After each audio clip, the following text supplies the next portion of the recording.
Compartí a los hermanos que están participando acá en este servicio, que cada vez que vengo acá me rejuvenezco más por estar entre puros jóvenes. Yo espero que tú también, cada vez que vienen los domingos, vienes y te rejuveneces, agarras más energía, más fuerza para servir a nuestro Dios Todopoderoso. Amén. Ese es el deseo en lo que estamos trabajando ahora, y especialmente esta serie de clases que se te están dando, de aprender a ser perfectos como nuestro Señor Jesucristo. Hoy vamos a hablar precisamente en eso, del tema de aprendiendo a ser perfectos. Vamos a hablar de... Si me cambia esto primero. Ahí está, lo tenía apagado. Aprendiendo a ser perfectos, perfectos en la santidad. Perfectos en la santidad. ¿Por qué la necesito? ¿Por qué necesito la santidad? Sabemos que como cristianos debemos de vivir en santidad. ¿Estás de acuerdo? La Biblia nos va a enseñar mucho, y precisamente lo que vamos a responder a esta pregunta de por qué necesito la santidad. Hoy no es común que la gente viva en santidad, ¿estás de acuerdo? Sino todo lo contrario. Constantemente vemos más cosas de perversidad y de no ser santos a realmente cumplir con lo que Dios nos ha llamado a la santidad. ¿Por qué necesito ser santo? ¿Te has preguntado? Si tú eres discípulo, con mayor razón, debes de preguntarte esto constantemente. ¿Por qué necesito ser santo? Y debes de tener la respuesta. Y si no eres discípulo, si todavía no has estudiado incluso la Biblia, también debes hacerte la pregunta: ¿será acaso que necesitaré yo ser santo? ¿Qué definición tienen ustedes de ser santo? Quiero escuchar algunas opiniones. No te preocupes si no vas a acertar, no es un examen, no vamos a sacarle tache a nadie aquí. Pero ¿cuál es tu opinión de lo que es ser santo? ¿Qué entiendes tú? No importa lo que vayas a responder, ahorita vamos a llegar juntos a una respuesta bíblica, pero ¿qué entiendes tú por santidad? ¿Quién me quiere dar su opinión? ¿Sí? ¿Por acá? ¿Perdón? Pureza, muy bien. ¿Qué más piensas? Allá, Toño. Perfección. Perfección, por allá atrás. ¿Perdón? Vivir sin pecado. ¿Alguien más por acá de este lado? Excelencia. Ajá. Una vida recta, Jorge. Conciencia limpia. Conciencia limpia, allá atrás. Unión con Dios. Andrés. Porque tenemos que ser cambiados por nuestro Padre Cristo. Ok, cambiados por nuestro Padre. Muy bien. ¿Alguien más había levantado la mano por acá? A ver, acá atrás. Consagrado a Dios. ¿Sí? Consagrado a Dios, perdón. Gracias por cada uno que participó. En realidad vamos a ir profundizando qué es lo que la Biblia nos enseña, y sobre todo la respuesta que nos da de por qué ser santos. Vamos a ir a esta primera escritura de Primera de Pedro, capítulo 1, versículo 14 y 15. Primera de Pedro 1, versículo 14 y 15. En la Nueva Versión Internacional dice: como hijos obedientes, no se amolden a los malos deseos que tenían antes cuando vivían en la ignorancia. Más bien, sean ustedes santos en todo lo que hagan, como también es santo quien los llamó. Vivir en santidad, hermano, amigo, es lo contrario a todo lo que éramos muchos de nosotros. De vivir esclavos de nuestros malos deseos, de nuestra maldad, de nuestro pecado. De acuerdo a esta escritura, ¿por qué necesitamos la santidad? Porque Dios es así. Dios es santo. Muchas veces tenemos tal vez una idea muy equivocada, ¿no? Que la santidad va a ser exclusiva de unas cuantas personas, que van a ser muy contadas en el mundo, y que casi nos vamos a imaginar ahí con una aureola en la cabeza, y en algunos casos hasta saliéndoles alitas en la espalda, ¿no? Y pensamos como, bueno, la santidad nada más va a ser para unas cuantas personas. Yo no necesito ser santo porque no, yo a ese nivel no, y yo no voy a hacer historia de esa manera, y nada más va a haber algunas personas contaditas en el mundo que van a cumplir con ese propósito de la santidad. ¿Has pensado de esa manera? O tal vez hasta el día de hoy sigues pensando así. Como que nada más la santidad es exclusiva de unas cuantas personas, muy contadas. Pero la santidad no es para mí, ¿no? Yo no necesito ser santo. Y hay veces que hasta pensamos, no, es que ese no es mi don, ¿no? Yo no tengo el don de la santidad.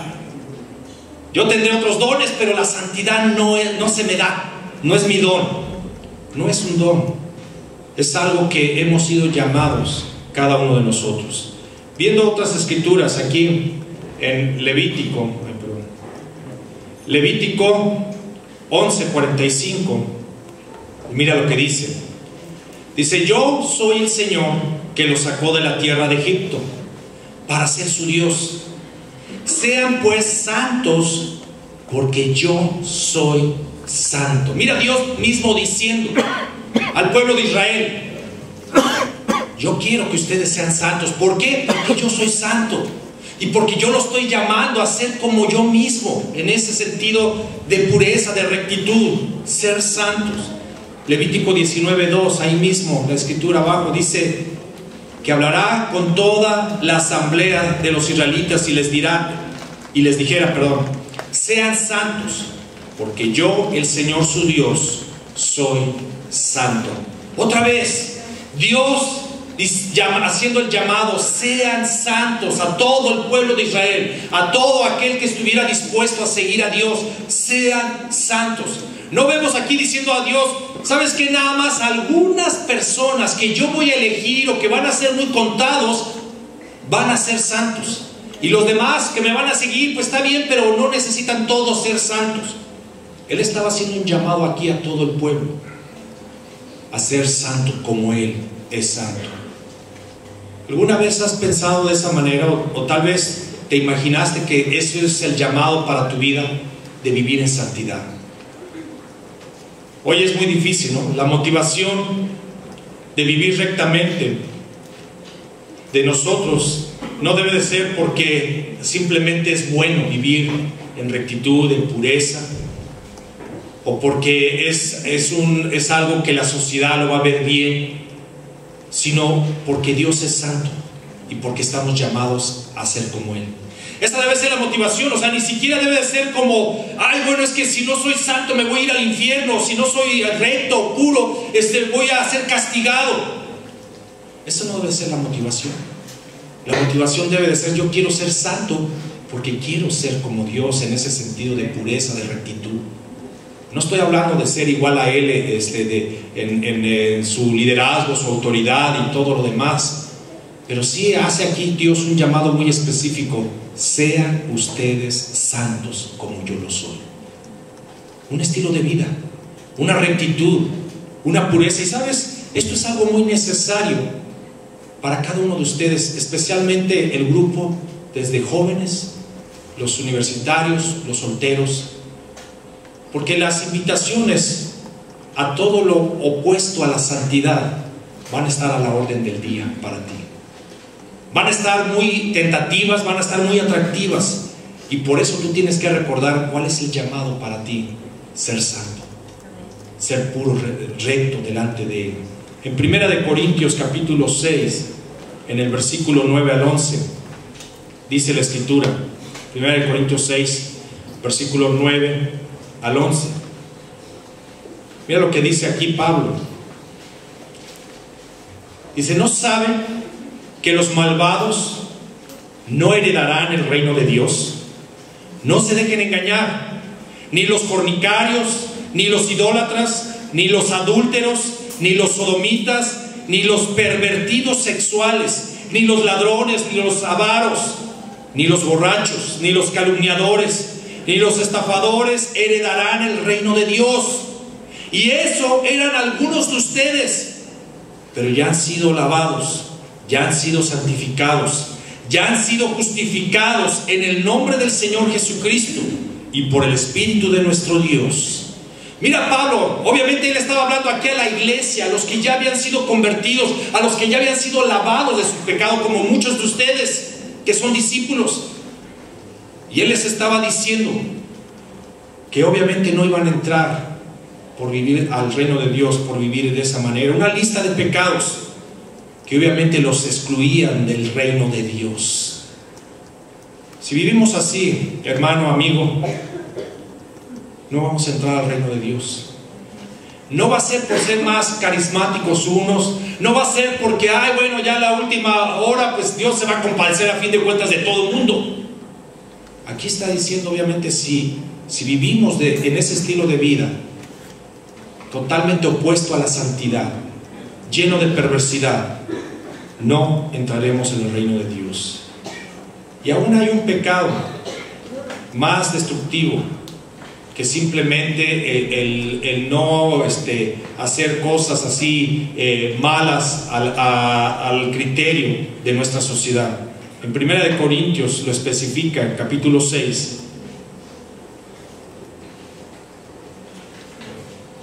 1 Corintios capítulo 6, versículo 12. Dice: todo me está permitido, pero no todo es para mi bien. Todo me está permitido, pero no dejaré que nada me domine. Los alimentos son para el estómago y el estómago para los alimentos. Así es. Y Dios los destruirá a ambos. Pero el cuerpo no es para la inmoralidad sexual, sino para el Señor. Y el Señor para el cuerpo. Con su poder Dios resucitó al Señor y nos resucitará también a nosotros. ¿No saben que sus cuerpos son miembros de Cristo mismo? ¿Tomará acaso los miembros de Cristo para unirlos con una prostituta? Jamás. ¿No saben que el que se une a una prostituta se hace un solo cuerpo con ella? Pues la Escritura dice: los dos llegarán a ser un solo cuerpo. Pero el que se une al Señor se hace uno con el Espíritu. Versículo 18. Huyan de la inmoralidad sexual. Todos los demás pecados que una persona comete quedan fuera de su cuerpo, pero el que comete inmoralidades sexuales para contra su propio cuerpo.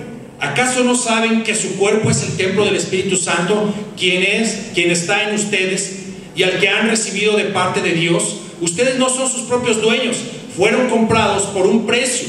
Por tanto, honren con su cuerpo a Dios. Mira nada más qué directa, qué fuerte, qué clara es esta escritura en contra de la inmoralidad sexual, en contra de las cosas que no agradan a Dios, y específicamente este pecado que, como dice ahí, daña tu cuerpo.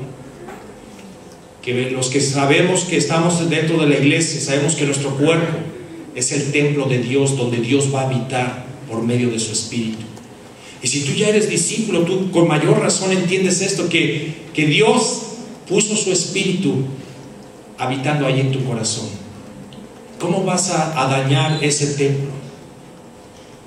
Yo creo que aún este salón, que obviamente no pertenece a la iglesia, simplemente se renta, pero de alguna manera tenemos en cierta forma una imagen, ¿no? Como es un lugar para reunir la iglesia, y sabemos que la iglesia no es el edificio, sino las personas que pertenecen a ella, ¿no? Pero ¿cómo sería que este lugar, considerándolo como si fuera un templo,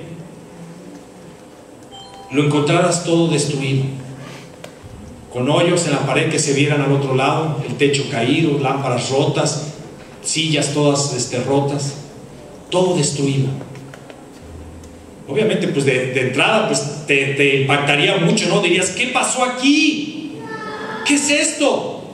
Y obvio, no sería nada agradable, ¿no? Sentarse en una silla rota o ver todo destruido. Y estamos hablando de algo material, de algo físico aquí. Pues ahora imagínate cómo sería que Dios entre o quiera entrar nuevamente ahí en tu corazón y verlo todo destruido, lleno de cosas sucias, de cosas feas. No le agradaría para nada. Por eso es importante que, como dice aquí, que el cuerpo no es para la inmoralidad, es para Dios.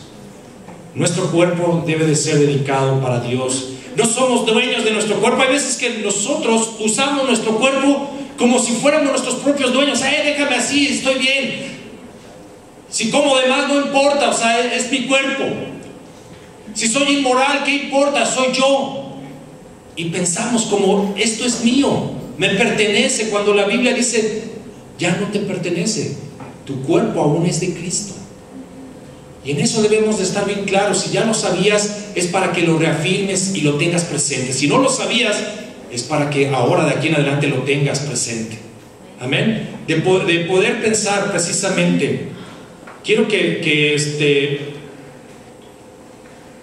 pienses en esto que estamos reflexionando, donde nuestro cuerpo es parte del cuerpo de Cristo. Pero hablando de la inmoralidad sexual, quiero que veas unas estadísticas. En inmoralidad sexual es el pecado más popular en el mundo actualmente, y yo creo que por muchos años.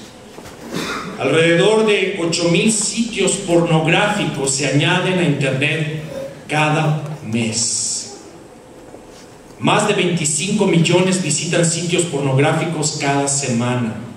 74% del total de ingresos por internet son de sitios pornográficos. El 62% del tiempo en línea, en oficinas, es para visitar sitios pornográficos. Y la edad más pequeña en que los niños están viendo pornografía es alrededor de los 11 años. Material pornográfico está disponible por todas partes y cada vez hay menos censura en la televisión de este tema. Yo sé, hay unos muy jóvenes aquí, pero es importante que aún desde jóvenes empiecen a tomar conciencia, porque lamentablemente cada vez más jóvenes están cayendo en cosas perversas, que a lo mejor si yo te hablara de hace 30 años atrás o 40 años atrás, los jóvenes como tú quizás eran más ingenuos, más inocentes en un sentido. Y no quiere decir que la maldad no existía en aquel tiempo, siempre ha existido la maldad. Pero de alguna manera había un poco más de ingenuidad a esas edades que tal vez tú ahora tienes, que hoy en día. Hoy en día la misma tecnología ha acelerado la perversidad para la gente. Por eso, con mayor razón, debe de tomarse esto con toda la seriedad de vida. Por eso este es un tema que puede ser obviamente muy delicado y hasta controversial, de decir, bueno, pero ¿por qué hablan de eso? ¿Por qué se trata de eso? Porque eso es algo que destruye mucho a los jóvenes, a los solteros, a los adultos, a las familias. Y es por eso que hoy necesitamos tomarlo muy en cuenta. Por eso la Biblia dice ahí en lo que leíamos en el versículo 18, huyan de la inmoralidad. Huir. No es nada más como, bueno, medio me volteo tantito, medio me hago como que no vi, como que no entiendo. Huir es alejarte totalmente de esa situación. La inmoralidad se vuelve adictiva, ¿sabías? Tal vez algunos sí, tal vez algunos no. Todo lo que es la inmoralidad, las impurezas se pueden volver adictivas y tienen aún incluso un efecto químico en el cuerpo, en el cerebro específicamente, similar a las drogas. Tú has escuchado, ¿no? Y espero que nada más hayas escuchado, ojalá que no estés probando si nos estás visitando, pero al menos has escuchado de jóvenes que se drogan, jóvenes que la droga los empieza a trastornar, a confundir, pero los empieza a encadenar. Hoy muchos jóvenes son esclavos de la drogadicción. Y tal vez empezaron jugando, tal vez empezaron como, bueno, nada más deja darle una probadita, nada más a ver qué se siente, a ver para que no me cuenten. Y hoy son esclavos. Hoy algunos incluso tristemente no pueden salir de esa esclavitud. Y aún está comprobado que algunos ya su mismo cuerpo les está pidiendo esa droga. Por eso te digo que se vuelve una adicción. Así es también la inmoralidad. Empiezas poquito, empiezas en la mente, jugando, empiezas con miradas, empiezas como coqueteando y permitiendo y tolerando, y después se va convirtiendo cada vez más en algo fuerte, en algo adictivo. Y por eso sigue creciendo el número de embarazos no deseados, el número de abortos, el número de infidelidades, aún ya en la edad adulta, el número de divorcios. Por eso es importante que lo tomemos en serio. La inmoralidad tiene un alto costo en lo social. Obviamente las personas que son sorprendidas en inmoralidad o que saben que han cometido inmoralidad. La misma sociedad, en algunos casos, en algunos otros no, pero en algunos casos los tachan. Ah, mira, ese es un inmoral perverso. O ella cayó en inmoralidad y empieza la sociedad a rechazarlo. Tiene un costo también en lo físico.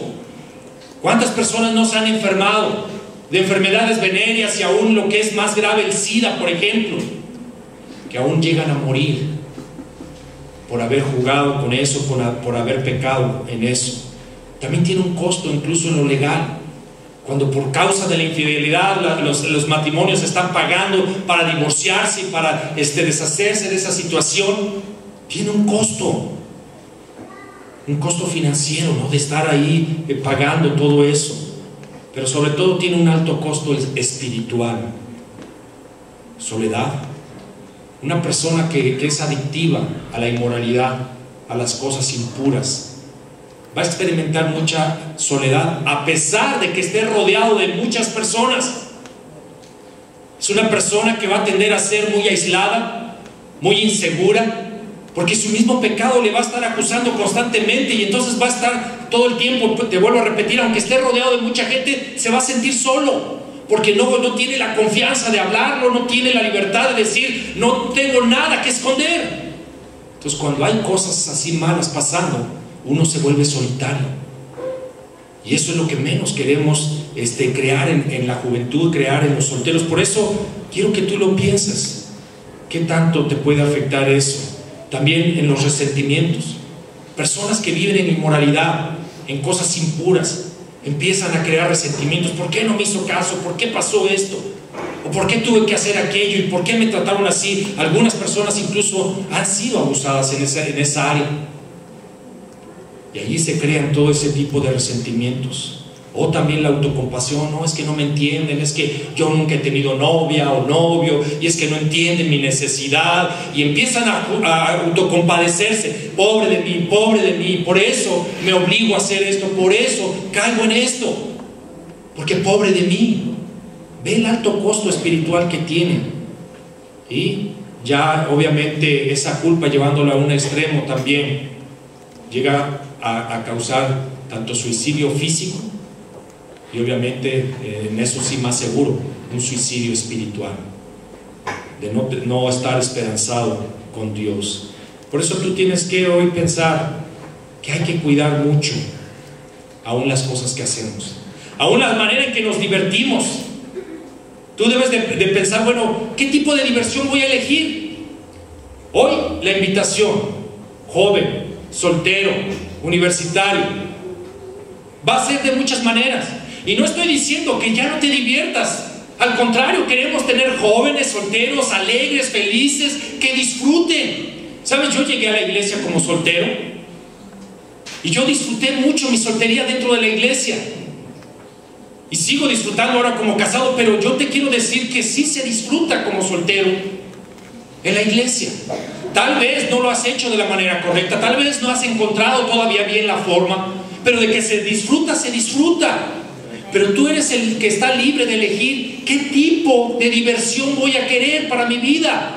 Muchas veces vemos la buena diversión, la sana diversión en la iglesia, pero dicen, no, pero quiero probar un poquito de aquella diversión que en la escuela me están diciendo, que los compañeros que no están en la iglesia me están diciendo. No, es que me dijeron que esos antros están pero con ganas, ¿no? Y están increíbles, y se divierte uno y alucina uno. Cuidado, de verdad cuidado, porque puedes meterte en algún problema que quizás después no puedas salir. Por eso no estés jugando ni pensando que, ay, vamos a probar aquellos. Yo les confieso, yo cuando llegué a la iglesia, hasta la edad de 21 años, llegué hace como 5 años más o menos. No, a la edad de 21 años que llegué a la iglesia, yo venía obviamente de un ambiente de fiesta, de diversión, de antros o de discos, y me gustaba, al grado de que si yo no iba a un evento de esos, a un antro de esos, me sentía mal, hasta me sentía enfermo, ¿no? Híjole, este fin de semana no fui a ningún lugar, me sentía mal, de veras. Entonces, cuando yo entro a la iglesia, esa era quizás una de mis primeras mayores preocupaciones. Ya no me voy a divertir, Me van a cortar con todo este tipo de diversión que yo tenía.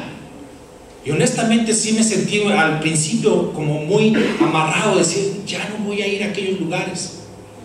Y déjame decirte que aún yo conocí la iglesia cuando era demasiado radical y hasta en algunos casos muy legalista en muchos sentidos.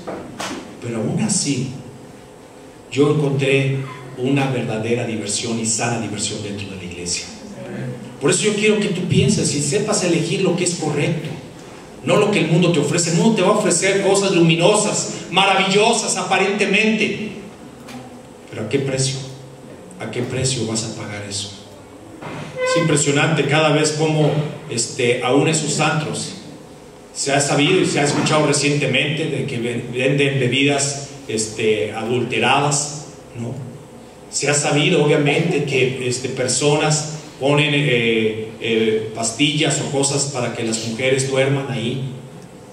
Muchas cosas horribles, muchas cosas perversas dentro de esa gran diversión que tú puedes creer que hay ahí. No tienes nada que buscar. Las drogas te destruyen, no tienes que probarlas. Ya simplemente ve la estadística, ve los resultados. ¿Para qué los quieres ver en ti? ¿Para qué quieres decir que a ti no te va a destruir o que a ti no te va a ser adictivo eso? Si ya está totalmente comprobado que sí hace daño. No hay nada que investigar. Ya se investigó hace más de 2000 años que estamos aquí leyendo esto, que esto fue escrito. Ya está comprobado, ya no tienes que comprobar nada. También tienes que cuidar tu tipo de ropa que tú usas. Tal vez un poquito más en la mujer que el hombre, pero también el hombre, pero me refiero a que no sea ropa provocativa. Yo entiendo, y no quiero sonar anticuado, de que obviamente hay modas, pero no todas las modas son buenas. O tú sabes también cuando te pones algo, con qué intención lo estás haciendo. Si es con la intención deliberada de decir, quiero provocar algo, ten mucho cuidado. Y aún sería muy bueno y de mucha humildad el que pidiera siempre consejo. ¿Qué piensas de esta ropa que me estoy poniendo? ¿Crees que es adecuada? Pregúntale a alguien. Obviamente tienes aquí personas a tu alrededor, jóvenes como tú, solteros como tú, que pudieran darte un buen consejo. Ya si no quieres preguntarles a los más grandes porque piensas que ya son bien anticuados, piensa también entre ustedes. Deben de cuidarse, de ayudarse unos a otros. Decir, ¿sabes qué? Mira, la verdad, creo que esa ropa no es lo mejor. Sin llegar a un extremo, sin ser totalmente extremistas en eso, decir, no, ahora ya las faldas hasta el tobillo y el pelo largo hasta la cintura para las mujeres. Los hombres también van a usar una túnica y no vamos a llegar a ese extremo. Pero tú bien sabes a lo que me refiero, que si tú no tienes cuidado en eso, por mucho que tú digas, es que a mí no me afecta, pero ten cuidado porque puedes afectar a otros, puedes provocar a otros. Entonces ten cuidado en eso. El tipo de amistades que tengo, ¿qué tipo de amistades buscas? Nada más amistades donde dices, es que ahí con él o con ella he hecho mucho relajo. ¿Qué tan profundos son? Yo no digo que no tengamos amigos que no son discípulos, pero ¿con qué intención los tienes? ¿Cuál es tu propósito de tener amistades aunque no están en la iglesia? El trato y acercamiento con la gente del sexo opuesto. Muchas veces lo podemos hacer de manera intencional, ¿no? De decir, voy a abrazar a esta chica porque quiero sentirla cerca, abrazarla. Hay que tener cuidado. O sea, ¿cuál es la intención? ¿Cuál es la motivación? ¿Cómo hacemos todo esto? ¿Qué estás sembrando en tus relaciones con gente que no conoce de Dios? ¿Cómo te ven a ti?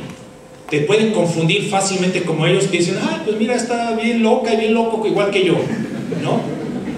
O notan una diferencia y dicen, ¿sabes qué? Es muy animado, es muy animada, pero es muy respetuoso. No cae en juegos de doble sentido. No deja de influenciar en cosas inmorales. Yo recuerdo también de soltero, obviamente, compañeros que no eran solteros o amigos que no eran solteros, siempre con la mala intención de decir, mira esa chica, mira, hay que verla de esta manera. Y yo tenía que decirle, ¿sabes qué? No, ya no voy a mirar así. Y claro, era criticado, lo más mínimo era como maricón y que ya no te gustan las mujeres, etcétera, etcétera. Y yo decía, ¿sabes qué? Es que no es correcto. Y aparte, en primer lugar, no le agrada a Dios. Y sí, vas a sonar como religioso, vas a sonar como cualquiera persona rara para ellos.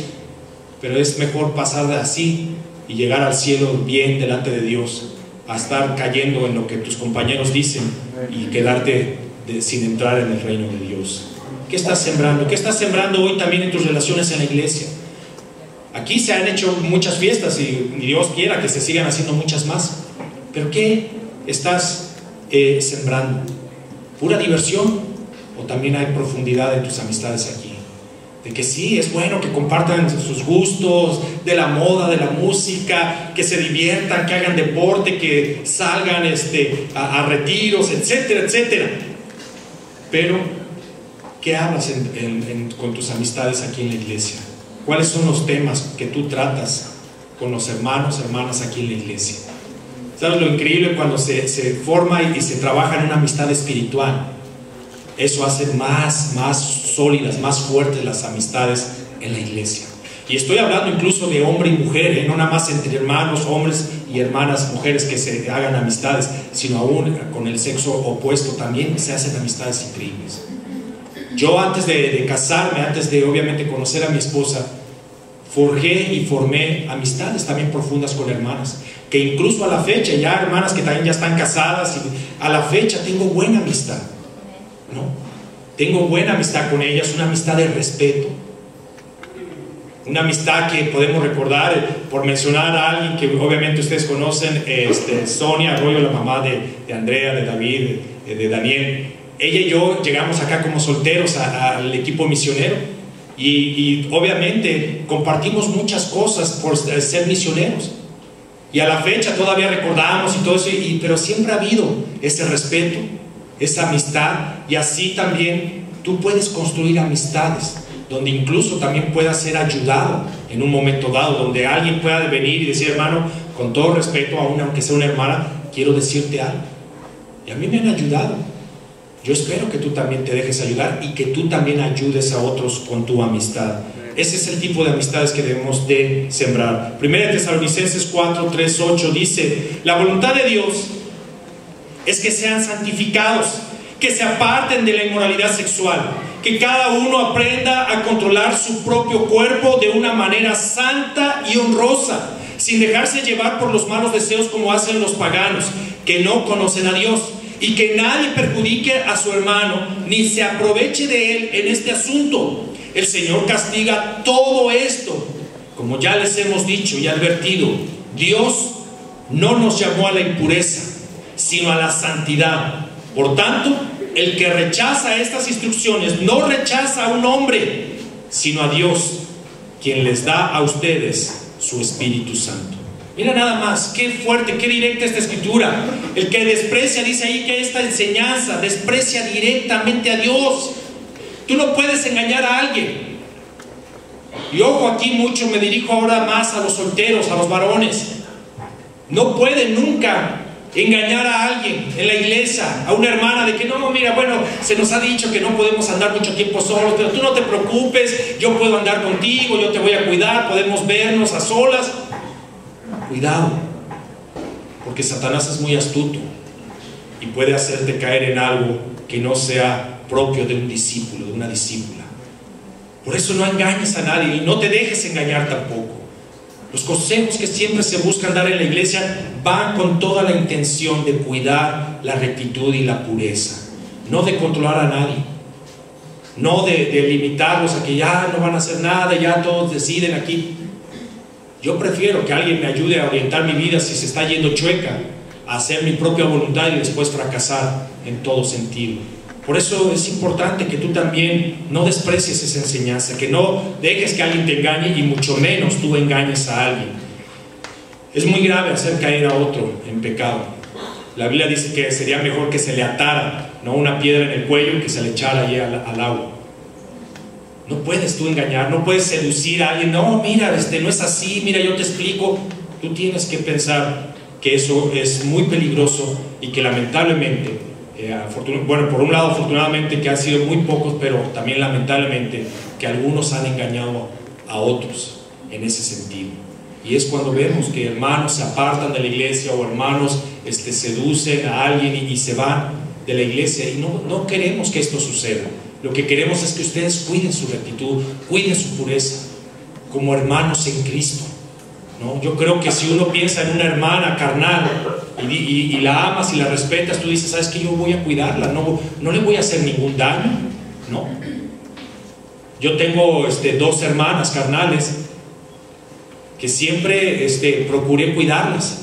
Una de ellas es mayor que yo, otra es menor que yo, pero aún así, aún a la mayor también siempre procuré cuidarlas en todo sentido. Tú debes también de cuidar a tus hermanas, hermano. Y hermana, también cuida a tus hermanos. O sea, cuando veas que no están actuando de manera apropiada, de manera correcta, cuídalos, también diles, ¿sabes qué, hermano? Ese comentario, esa actitud, esa situación, no creo que fue lo mejor. O sea, ayúdalos también, porque también los hombres necesitan ayuda. Bueno, quiero, para terminar, vamos a tomar esta reflexión. Primero, pensar que no fuimos creados para la inmoralidad. Ahorita nos vamos a dividir en grupos, pero lo vamos a hacer esta vez de manera diferente que lo hemos venido haciendo las veces anteriores. Obviamente por el tema que estamos tratando, no va a haber grupos mixtos aquí, van a ser grupos de mujeres y grupos de hombres, ¿sí? Entonces es bien importante que sí busques. Lo que vamos a hacer, primero vamos a estar reflexionando en esto, y para hacerlo de una manera dinámica, lo que vamos a hacer es buscar que sean grupos de 3 personas, o sea, de mujeres 3 y 3 de hombres, así grupos pequeños,